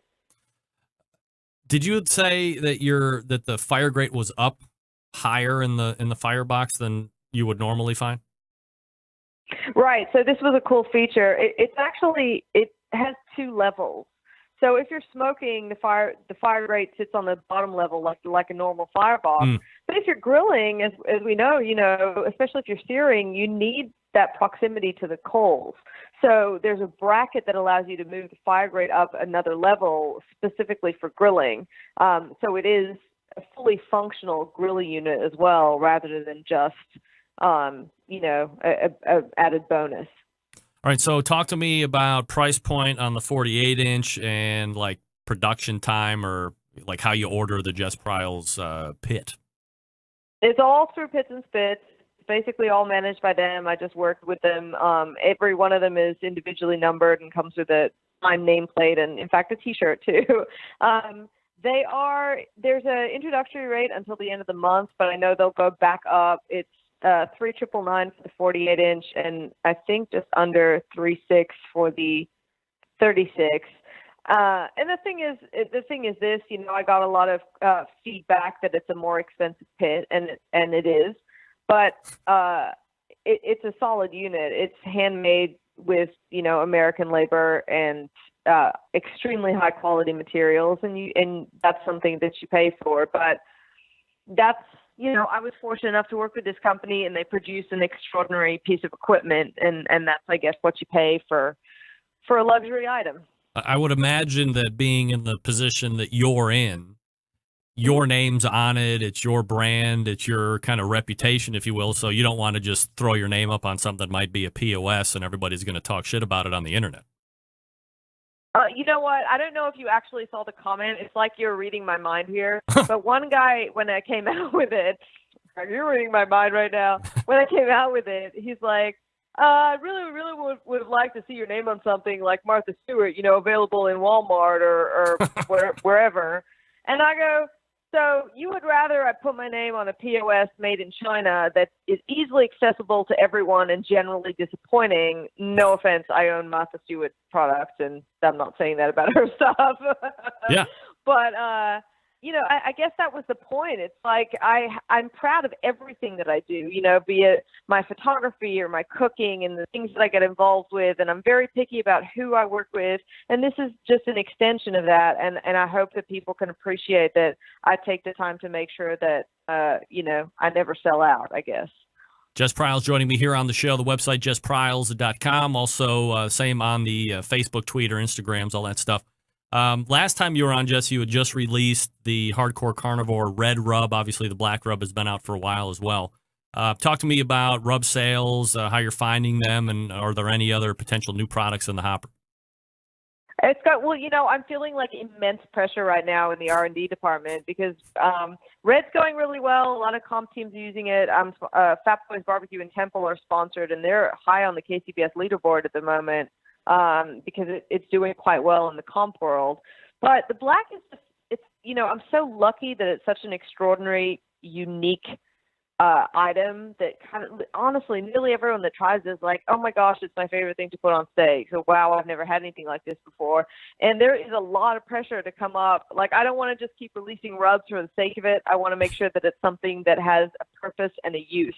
So I'm kind of raking myself over the coals right now, excuse the pun, to make sure that whatever is the next release is something that is thoughtful and useful and has a place, and it's not just another rub, I suppose. But I did release these cool little enamel pins in like a tomahawk steak and a shape of a cow and stuff like that.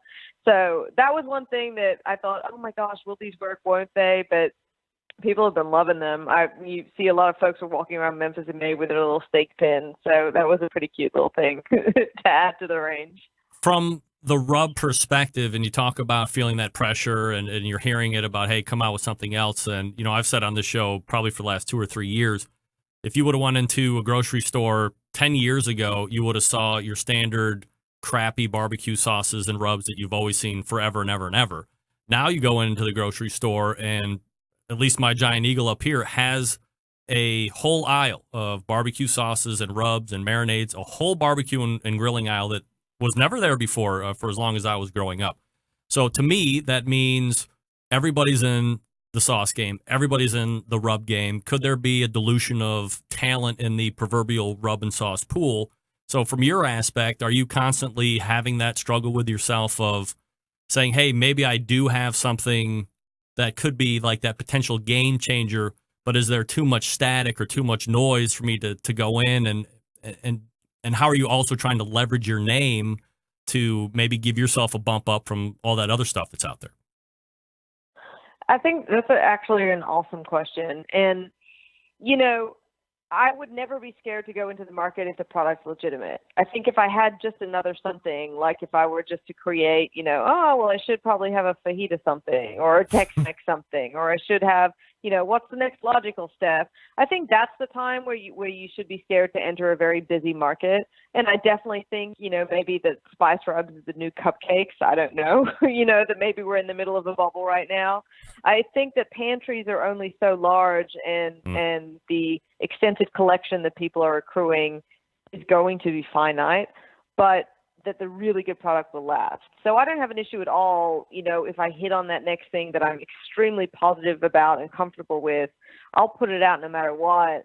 And you know what, it all feeds into what I was saying just earlier, which is I'm so cautious about what I cook, the brands I choose to work with, the quality that I choose to work with, that I feel like that, and I feel like the Hardcore Carnivore name as well has garnered a lot of trust and respect because it's a great product, which I'm extremely proud of. So that alone has put me at a pretty great platform for the next release, which is also why I don't want to be frivolous with it, because I do think that there is a lot out there, and that the second that you disappoint people's expectations, you've let yourself down and ruined that platform. Jess Pryles joining me here on the show. Just kind of a awkward segue, but I've seen recipes for you regarding beef cheeks. Mm-hmm. I was gonna, and I forgot to say, Greg, maybe my next, you know, maybe it should be a horse rub next. I don't know, but yeah, you know, that's exactly what I'm talking. I mean, I don't know.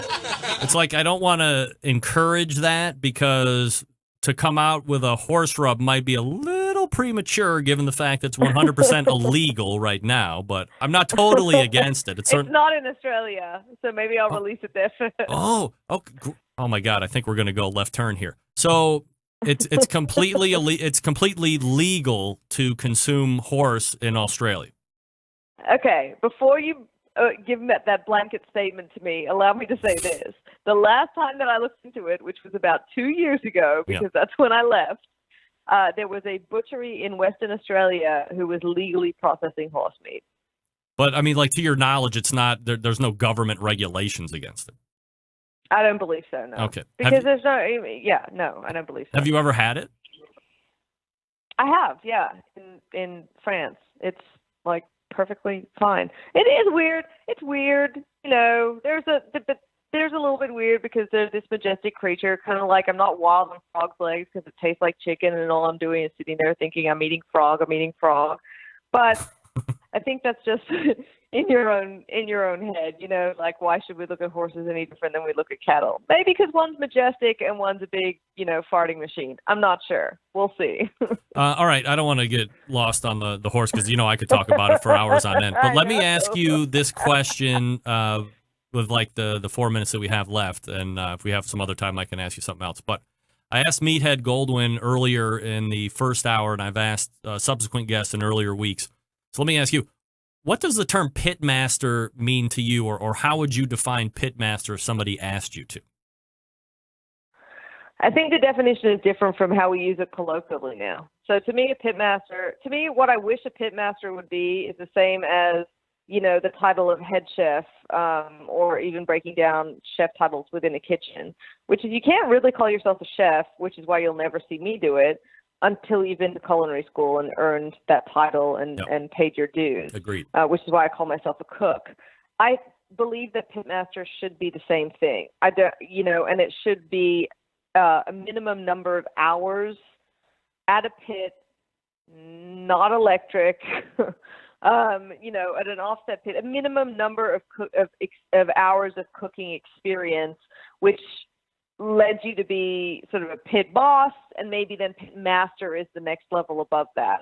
However, I go to events and it's like, oh, it's the pitmaster panel and you're on it. And I'm thinking, okay, I'm not going to correct those people into their terminology, but it's just become the easiest. It's unfortunate that we've used that term to basically define people who barbecue because of the word master. So it would be better if we just said pit cook. Yeah, pit cook, and then you work up, pit cook, and then maybe you work up to pit boss, and then maybe after you've clocked X amount of hours and colossal amount of respect for people, you get pit master. Would it be easier if we could somehow just annihilate the word from the American lexicon and just never have heard it? Let me clarify. Let me clarify just for a second, because I'm more along in the lines in your camp. However, now we have to start. So, how many hours is it, and how many cooks do you have to get into it, and what achievements in the cook do you have to hit in order to go to the next level? So you can see where it becomes bogged down and it becomes more of. But to your point, that's what you have to do in order to go through culinary school as well. You have to garner these achievements in order to get that chef title. So, is it easier just to remove the word versus having to define everything? I mean, you say that, but then there are people who just title themselves as chefs. Yes, but they're douchebags. They're douchebags. Well, isn't it the same thing? Like if you grill in your backyard and have like 300 people following you on Instagram and you call yourself Pitmaster or Grill Master, you're a douche. And it's tough. It's self-serving prophecy. And you know what? That's it. It's one of the, I think it's too far down the track now. Like in a perfect world, it would be great if that's what it meant, but I accept that, the masses have appropriated it now, and that's fine. Just keep my head down and, actually cook. So what are you up to next?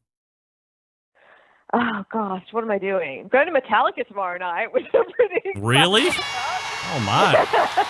That was my first concert ever.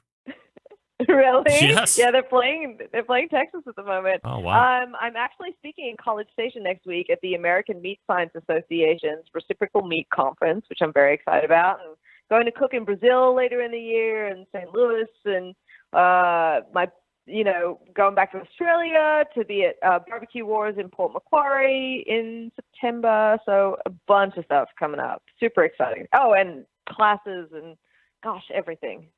Well, it sounds like it's a never-ending barbecue ride for Jess Pryles, and you can check her out on the web, jesspryles.com, or follow them on social media at Jess Pryles, Instagram, Twitter, all that good stuff. Jess, always appreciate the time. Thanks so much for coming on.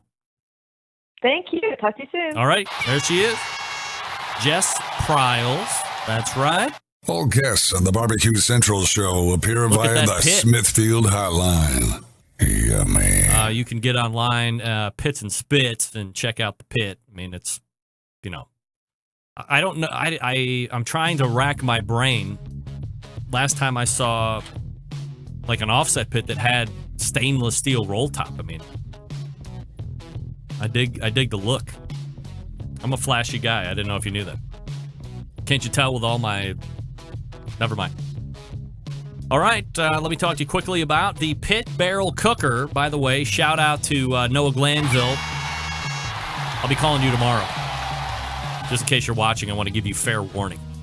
Gang, pulling the trigger on a new cooker can be nerve-wracking sometimes. Temperature control, fire management, what woods to buy. Who needs the hassle? But I strongly suggest a Pit Barrel Cooker. The Pit Barrel makes cooking simple and fun, and it just might be the most unique, versatile, and easy-to-use cooker available on the market today. Imagine a single cooker that will turn out great traditional barbecue meats like brisket, pork shoulders, and ribs, while also being able to ramp up in temperature to do those burgers, chicken wings, and hot dogs. Versatility, all thanks to the revolutionary design that goes beyond traditional convection. Their hook and hang method places the food right in the center of the heat, so it's acting like a stationary rotisserie. The result, great tasting, perfectly cooked meat each and every time. Not only is the Pit Barrel a fabulous cooking vessel, it's aesthetically sexy as well. Built to withstand heat, and thanks to its porcelain enamel finish, the Pit Barrel is able to withstand any type of weather.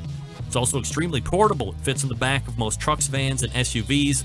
Basically, it's ready to go wherever you are. Of course, all barbecue folks love accessories, and Pit Barrel doesn't disappoint here either. From the rubs, the stainless steel rub shakers, the unique removable ash pan, the pit grips, turkey hangers, hinged grill grate, beer koozies, coffee mugs, a full line of accessories that will really complete your Pit Barrel cooking experience. And the best part of all, for $299, Pit Barrel comes fully assembled, ready to cook on, and it ships for free right to your door. Not only does the cooker ship free, but with so few returns, everything they sell ships for free to lower 48. Each and every day, no promo code, no coupon needed. Don't take my word for it. Amazing Ribs continues to give them the highest rating awards in their gold division. 4 years in a row, if you're counting. Head on over to pitbarrelcooker.com and see what everybody's talking about. Be sure to check out their full collection of short how-to videos. Then pick up one or two for yourself. You can thank me later. Call them 502-228-1222. That's 502-228-1222. And yes, they will actually talk to you. Find out what great customer service is all about. Pit Barrel Cooker. All right. Hit me up if you want to come on this segment. We're open. We're ready to talk about whatever you want to talk about. Previous guests this hour, previous guests past months. Maybe we can play a game. Who knows? Stick around. We'll be right back.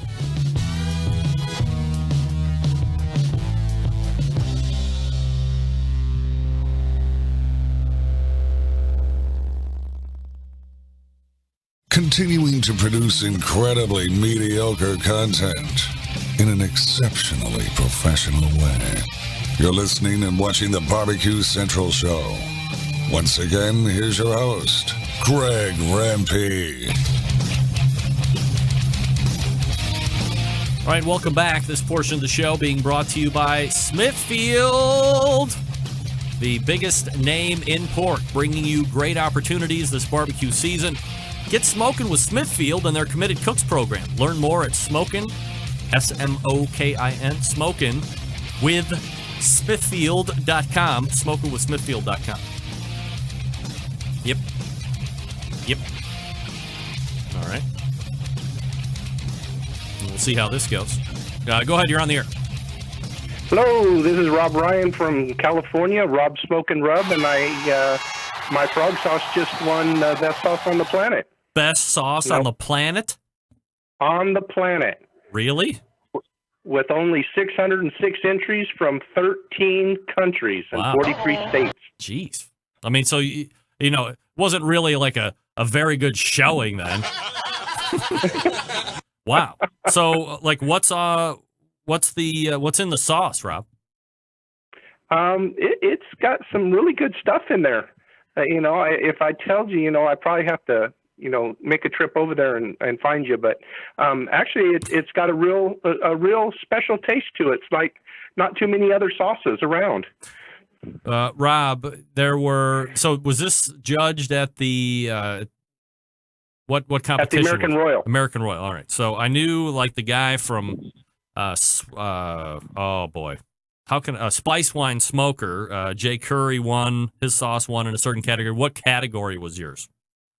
Mine placed first in vinegar, and then they take all the winners from the vinegar division and put them all together, and I won out of all the winners from the divisions. So out of all, like tomato sauce, vinegar sauce, tomato sauce, mustard sauce, you're the high champion of everybody. I was the top dog. Wow. All right. So what's the website so everybody can go buy your World Championship rub? It's robsmokinrub.com. Rob's Smokin, SMOKIN. Rub, yes, .com. All right. So obviously you have a rub too.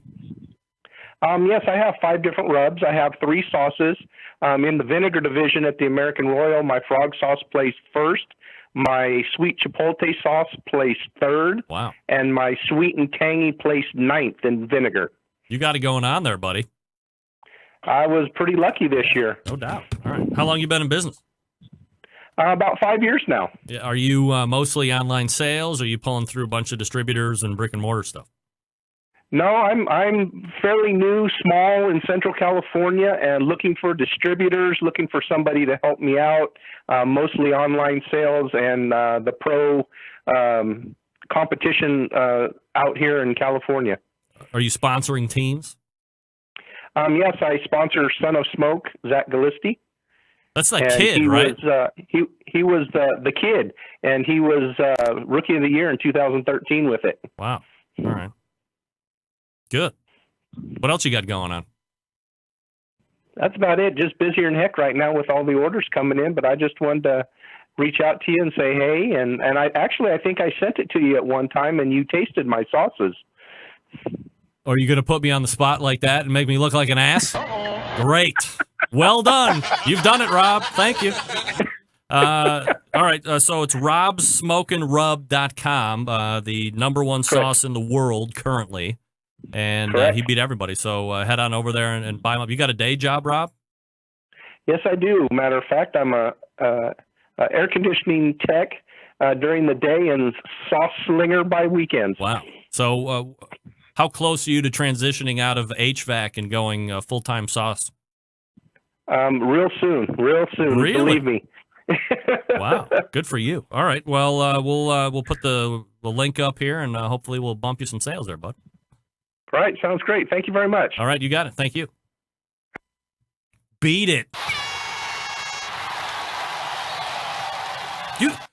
Rob, you did not just call my show and say, hey, I sent you my sauces and you tasted them, and then did that really happen? Don't make me say, no, you didn't.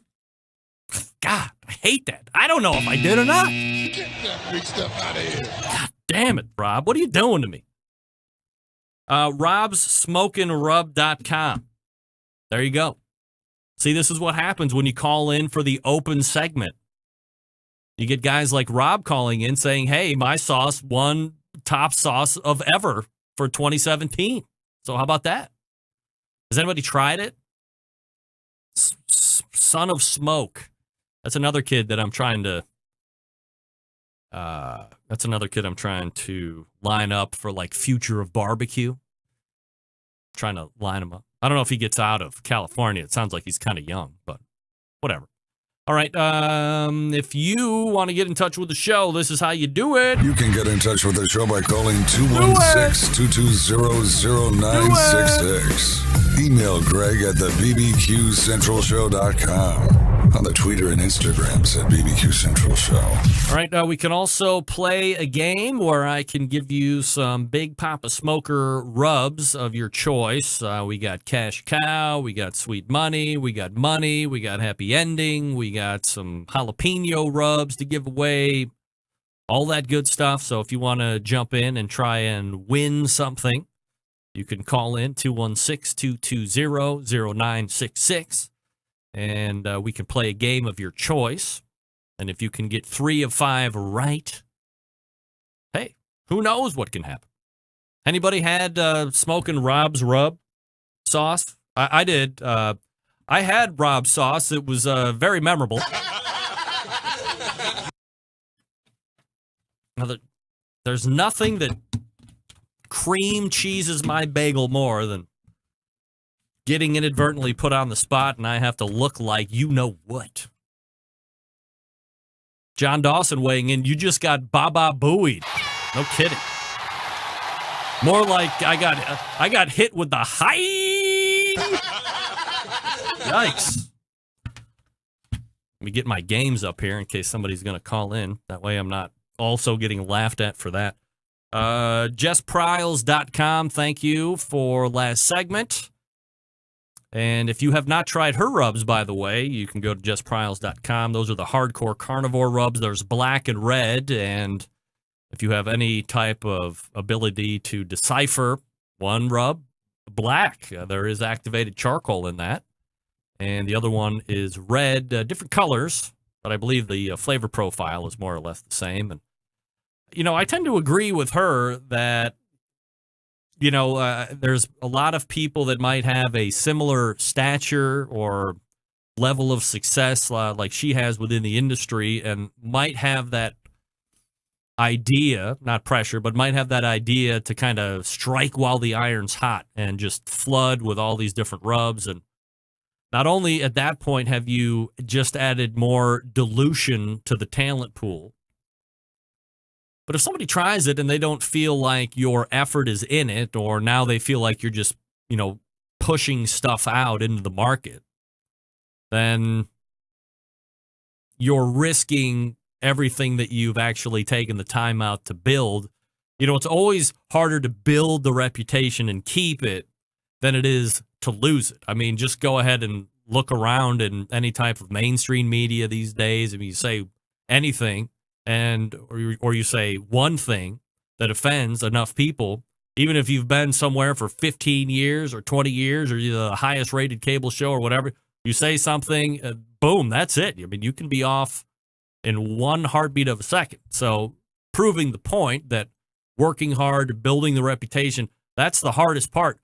And then within seconds of a bad decision or a misstep or saying something stupid, your reputation is gone. Maybe you're blackballed from the industry, whatever it is. So you got to ride that fine line between, look, everybody wants to make money, right? I think that's innate if you're any type of a capitalist. I want to make money. Everybody wants to make money.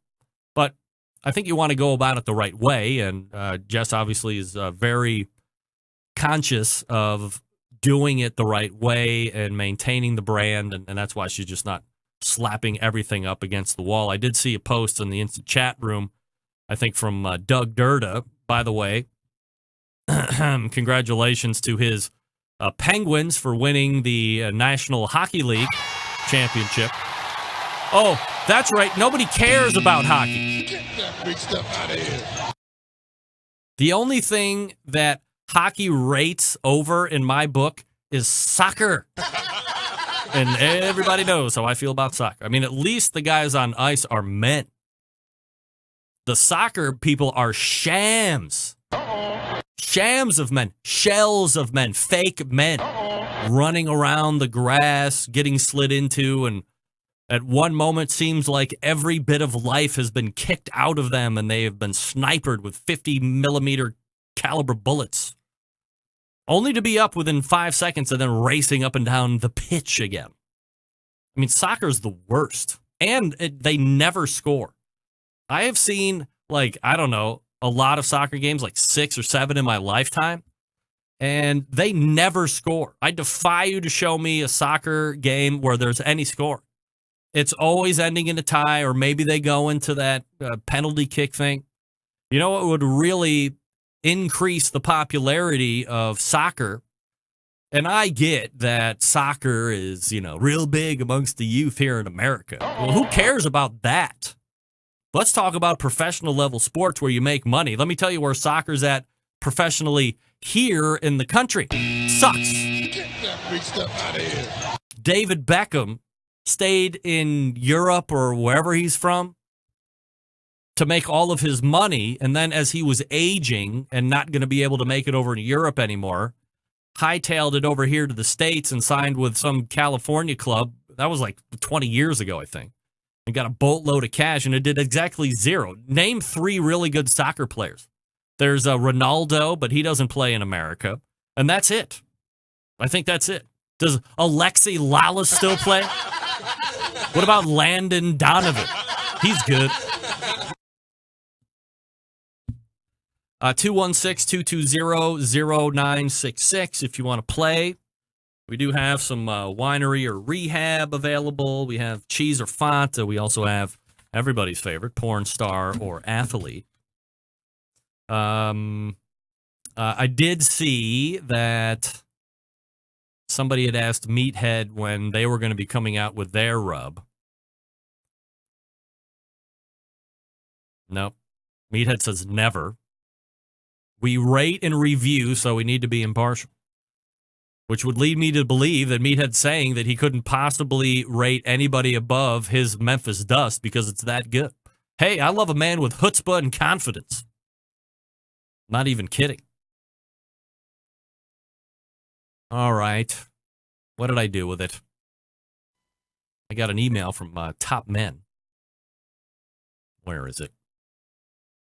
From the state.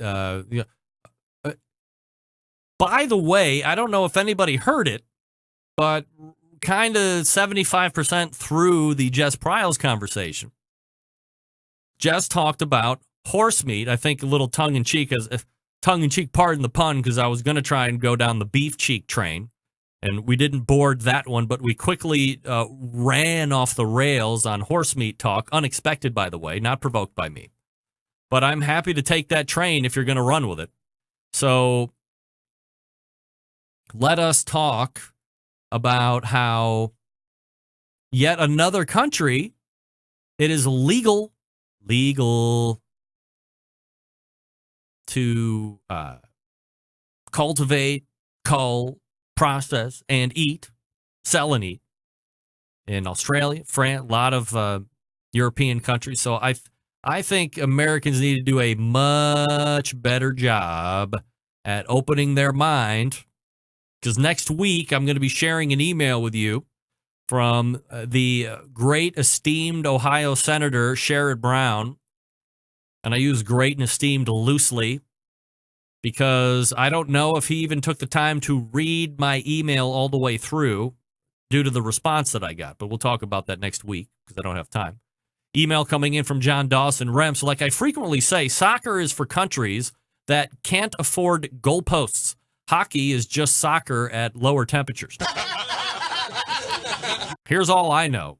If I had a choice between having the best soccer player as my wingman going down a dark alley or the best hockey player, 100% of the time, it's the hockey player.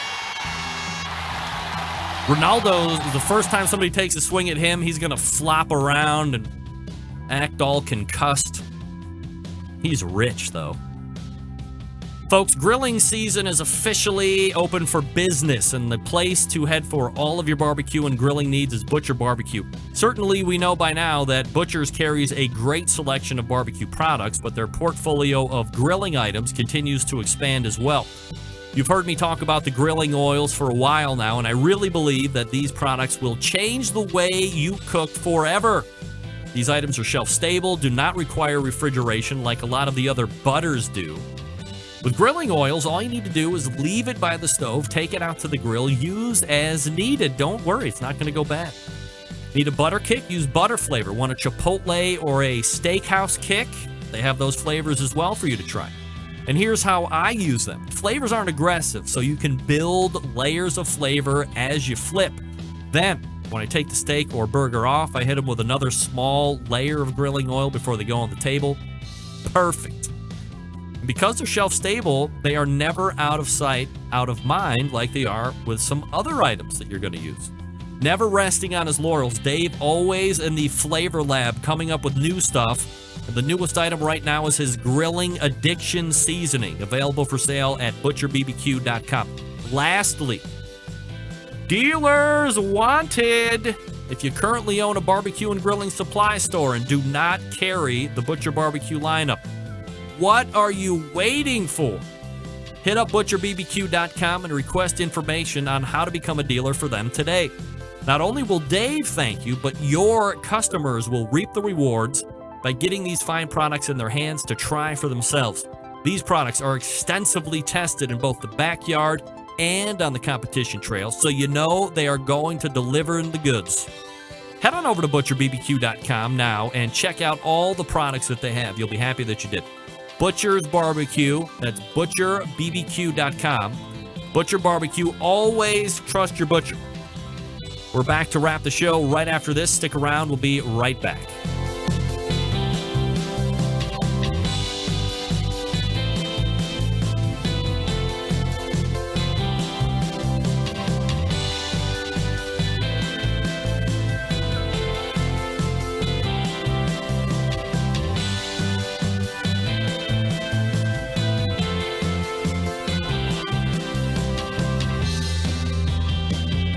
Cleveland.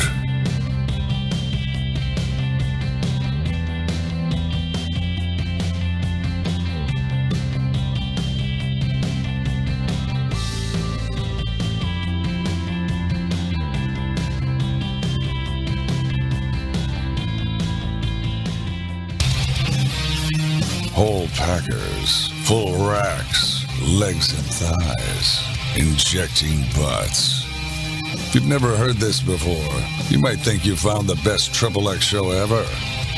Let's get back to the most homoerotic host out there today, Greg Rempe. Segment being brought to you by the National Pro Barbecue Tour, presented by Sam's Club. 31 cities, 500,000 in cashish to be won. Eternal bragging rights if you win the whole damn thing. This weekend, the 2017 Pro Barbecue Tour rolls into Alpharetta, Georgia.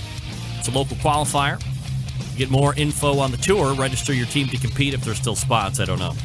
Or to check results, most importantly, you can head on over to their website, kcbs.us/Sam's Tour, S-A-A-M-S, Sam's Tour. That's kcbs.us/Sam's Tour, and we thank Sam's Tour for their continued support of the show here over the last handful of years. I think it's like the 4th season that we've been doing it with them, so very excited they continue to stay on. Scott Shimano weighing in. John Dawson is the Ralph Cirilla of the Barbecue Central radio show. Always deliver the goods when he contributes Radio Gold. That's right. I don't want to speak for John, but I don't know if, Ralphie is a great comparison as far as, the looks. John's very active. He's not lazy. He does not set up my clothes for me at work, all of this stuff. Not running around the Playboy mansions, as it were. John, there's no Playboy mansions in the hinterlands, right? I think we're off a little too far away from that. Doug Durda, Penn's had 3 guys playing with broken bones. Someone in the NBA gets a hangnail and they're out 3 to 6 weeks. Yeah, I get it. But it doesn't deny the fact, or it doesn't supersede the fact, that when it comes to popularity, hockey ranks right around curling. I could make an argument that while the NCAA Softball World Series tournament is on, that is more popular than hockey. That gets more watches. Certainly way more exciting in my estimation. I know I'm a little partial, of course, but what can I tell you? Doug Scheiding weighing in. That is literally Aaron Sanchez of Toronto Blue Jays, Canadian. Okay, well, that was a terrible thing for me to read because I don't know what I just read. Could have brought the show to a screeching halt. Sorry, Doug, if I ruined whatever you were saying. All right, let's go ahead and work our way out of it. All the way back in the first hour, it was Meathead Goldwyn talking about rapping, talking about a bunch of other items, what a pitmaster is or isn't, cooking directly on the coals, caveman style. If you miss it, you get into the podcast. Second hour, we talked with Jess Pryles, JessPryles.com. She's got a new pit out that she made in conjunction with Pits and Spits. There's a 48-incher and a 36-incher, almost $4,000 for the big one, around 36 for the 36-inch. Also, talked a little bit about her rub business and so forth, so check her out at JessPryles.com. Going to be speaking at, did she say Texas A&M or something like that? Yeah. Giving a lecture, a meat lecture. We'll be back next week, September 11th, 2001. I will never forget. And until next week, this is your program host and proud U.S. American, Greg Rempe. Good night now.